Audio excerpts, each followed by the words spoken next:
Hi everyone. I've not done any vids for a while because I haven't had time, but I saw this in Lidl before and it's called a vacuum sealer. Now, as you know, I like to save money where I can, and one of the ways that I do that is to buy larger pieces of meat and cut them in half. So I've had a piece of pork and a piece of beef, which I've already cut in half. I'm going to show you how I use this sealer, which I've just figured out, so I had a bit of a play with it. And I think I've worked it out now. So this is the easiest way to do it. Comes with these bags. Well, it's like a sheet, a roll of plastic, which you cut to the size you want. So I'm going to do that with these pieces of meat here, which I've already cut. This is the way I do it. I don't know if it's the right way or not. However, I'm going to show you the way I do it. So it's like it's like a sleeve, which is plastic. So first of all, you want to seal one end of it, and it says that you've got to dry it. Now it's wet because obviously the meat that I've used it on before is wet. So I'm just going to make sure that it's all dry so it'll stick properly. And a bit of kitchen roll. And I'm going to dry this bag as well because I've already got that bloody wet on it. I need to make sure that it's going to stick.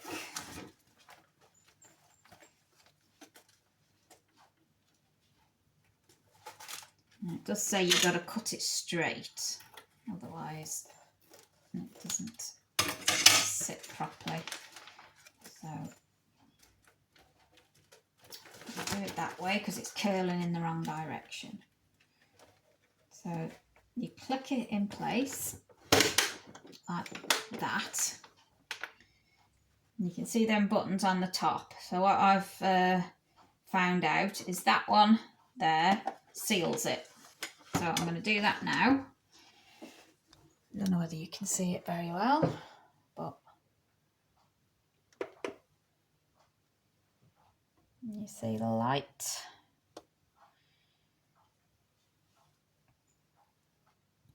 And then it flashes and then it'll go off. And that's it. And you just open it up.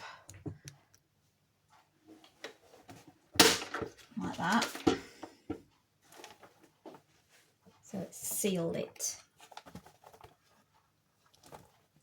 Can't see it that well. Try that. Can you see that? Little strip across the top. Sealed it. So, next step, I'm going to put the meat in. I think I'll put the beef in. You stick that in the bag. I used to be using cling film, doing it with cling film, but it's a bit of a faff. You get blood everywhere off the meat, and then it's just not very practical way to do it, and you're trying to get the cling film out and it's getting stuck on everything. So this is just a cleaner way to do it, really. So I'm going to seal it again, but this time I'm going to press this. Can you see it? No. This time I'm going to press this button, and that will suck out the air until there's none left.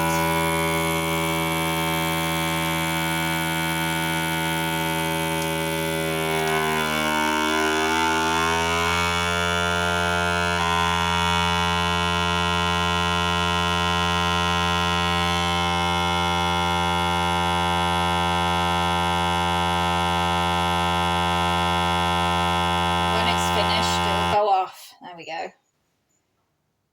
So that sucked out all the air, and I think you seal it. Well, I hope anyway. That's what I've done with the other one. And That's it.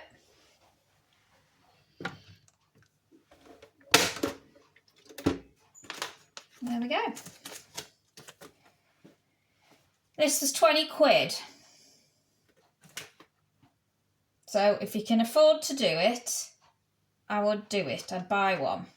I would recommend it. One thing you've also got to do, don't make the mistake I made the other day.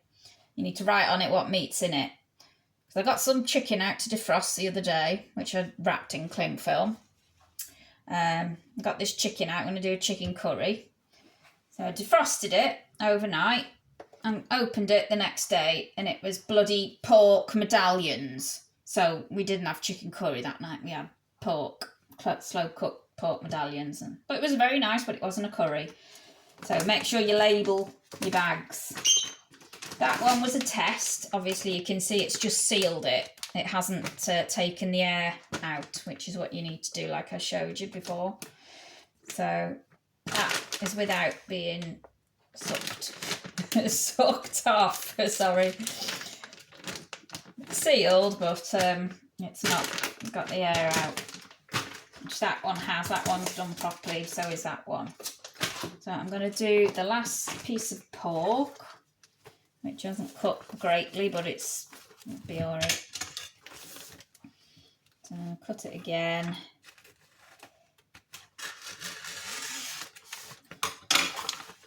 And seal it. I'll have to get some more of these bags. I just wanted to test it out first. So there we go, sealing it.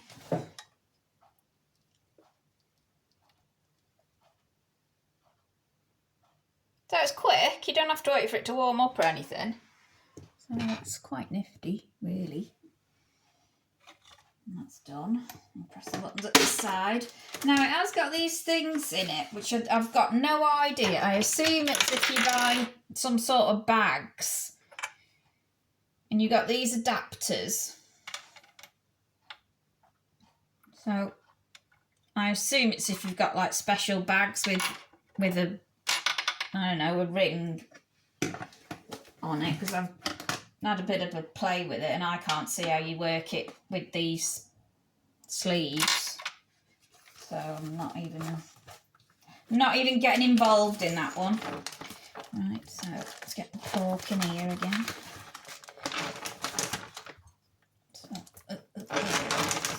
And make it so it's in a better shape so it'll cook better.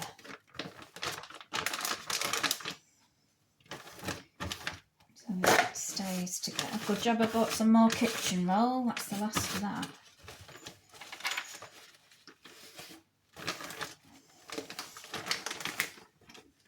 And do the same again with this. Now there's a little drip tray in here. Can you see? Like that plastic thing. So I'm assuming that if there's any moisture that it sucks out, it goes into there, and then that can be taken out and washed.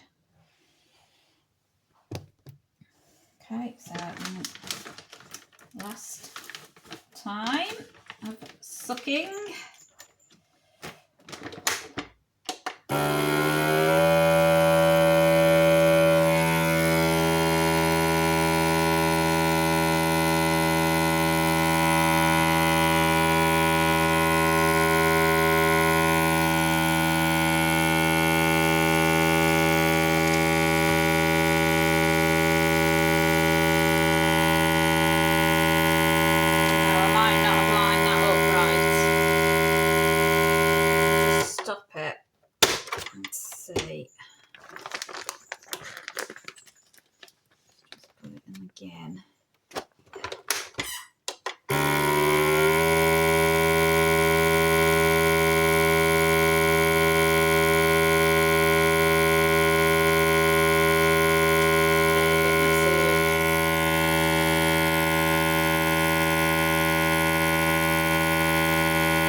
is it up that end? It doesn't seem to be sealing it very well.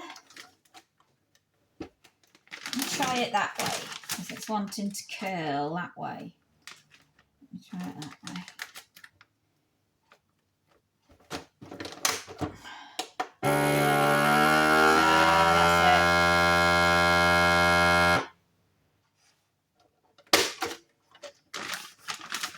Now it's lying to me because it's not sucked it all out.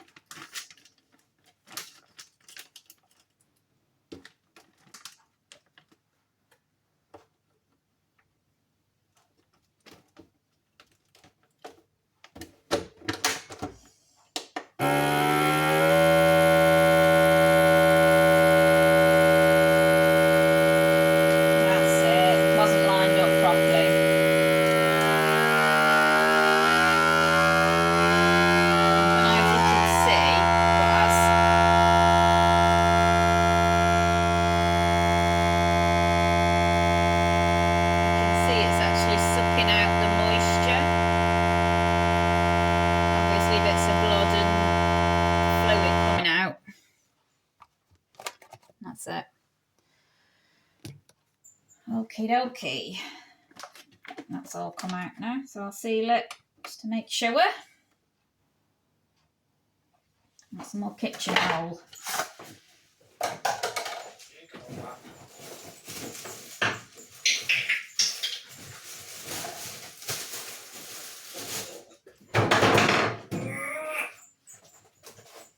And that's that. So I'm going to dry these bags off now. Oh. So I can put these labels on.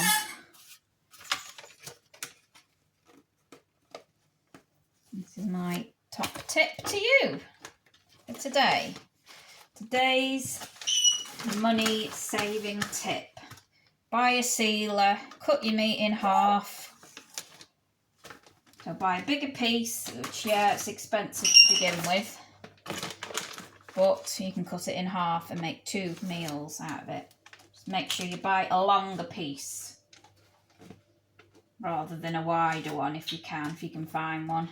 Easier said than done sometimes. So that's all my meat done for the next couple of weeks. These ones anyway, and that's going to go in the freezer. It's a shame I balls that one up, but that was the test. That was the tester for the gadget. So, and that's me. See you soon.